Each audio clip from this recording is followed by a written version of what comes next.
Have you been able to study overseas? Like, there must be heaps of overseas study opportunities here. Yeah, I spent 6 months in France last year, actually, and a couple months in Morocco. Stunning. Awesome.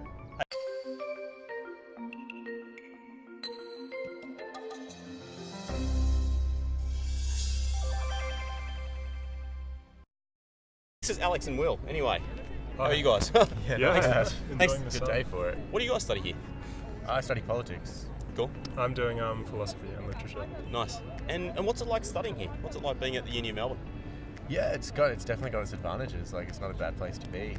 It can be a bit of a labyrinth sometimes, for sure. It is massive. Yeah, Yeah, it's yeah. huge, and I still get lost, and I've been here for 4 years. Yeah. But no, I'd say it's a good place to be if you know what you want from it. If you can navigate it and learn to navigate it by getting tips from others. Can you tell me more about that? So, what are the advantages of being here?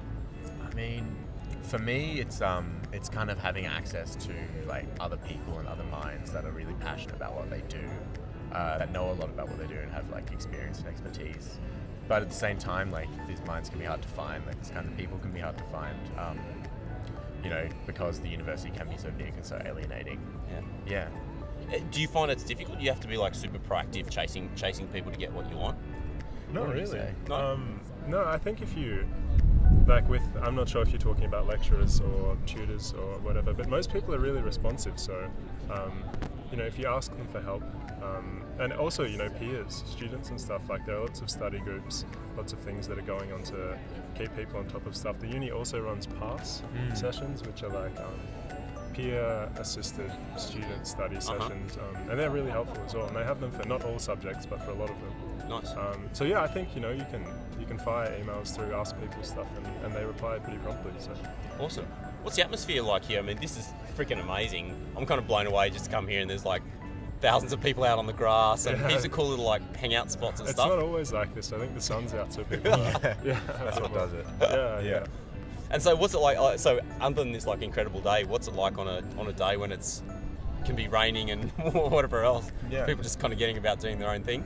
Yeah, I mean, there's a bit of camaraderie. You go to a study space like the library over there, and everyone's in there with their heads down, kind of doing what they can to get by, get the study.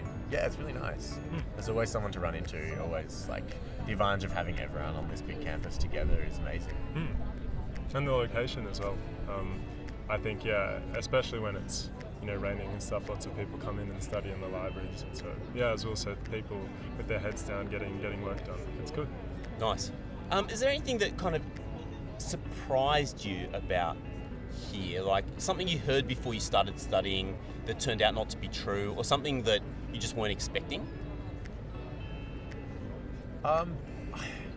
It's hard to say. I think I was actually surprised in a very good way by the amount of, as Alex was saying, like study groups, passion projects and stuff that appear around the uni. I think I've like learned even more from stuff that's kind of peripheral to my classes than I have like from my classes in some ways.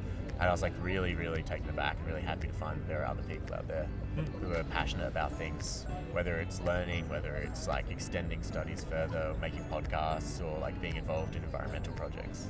Yeah, I think what surprised me was how much is available to students. Like, there are so many clubs, so many societies, but it's not always presented to you. I think you have to do the looking yourself. Like, there are book clubs, board game clubs, all sorts of stuff. Everything. Yeah, because there are so many students here, and I think what most students have in common is that they want to learn, not just academia, but they want to expand their horizons, and so there's lots to do. I think that's what surprised me. There's much more than I expected. It's not just books and tests and stuff. Yeah, a lot of the time it is, and that's This week it is. Yeah, this week. Yeah. Is that seriously? This is like exam week. I just saw like 500 people going into a midterm exam. They look pretty miserable. Yeah, week 8. It's crunch time. Yeah, it's not good. Awesome. Last question. If you could like travel back in time to talk to yourself, like into high school, because there's so much pressure on people when they're like finishing school to kind of make decisions. Now you know what you know being at uni. What would you say to yourself? I would say don't let year 12 get to you as much as it did, because it's much easier to navigate around uni. Like, once you can get in somewhere, do a bit more work and transfer. And so I thought that year 12 was the be all end all, but I don't think it is. Yeah. No, it definitely isn't.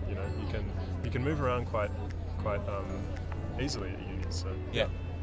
Yeah. Well, I'd say something similar. I'd say don't study things because you think you should study them. Study them because you want to. Like uni is a lot of fun and games, but it's not easy as well. So choose something you're passionate about. Study what sticks out to you as something that you'd like to do for the rest of your life or for a decade of your life. And yeah, don't let others tell you what to do. Find your own project. awesome advice. Actually, just one last question on that. Have any of you guys changed subject? Do you have a lot of flexibility in your degrees? Because I know you've got the undergrad degrees here, where you've got to do one of 5 or 6 different degrees. Is there quite a bit of flexibility in there for you to choose a lot of different stuff? I'd say so. Yeah, the Melbourne model was actually really good for that. Yeah. There's You're not almost too confined much. by your major. Yeah, Too much. it's like a smorgasbord of choice, basically. Yeah. So, for example, my major's politics, but I've also done a whole bunch of philosophy, anthropology subjects. I was also able to do a diploma in Arabic. So you've definitely got a lot of flexibility. Yeah. Have you been able to study overseas? There must be heaps of overseas study opportunities here. Yeah, I spent 6 months in France last year, actually, and a couple months in Morocco. Stunning. Awesome. Hey guys, thanks so much for chatting. No, you're right. Thank you. Thank you. Thanks guys.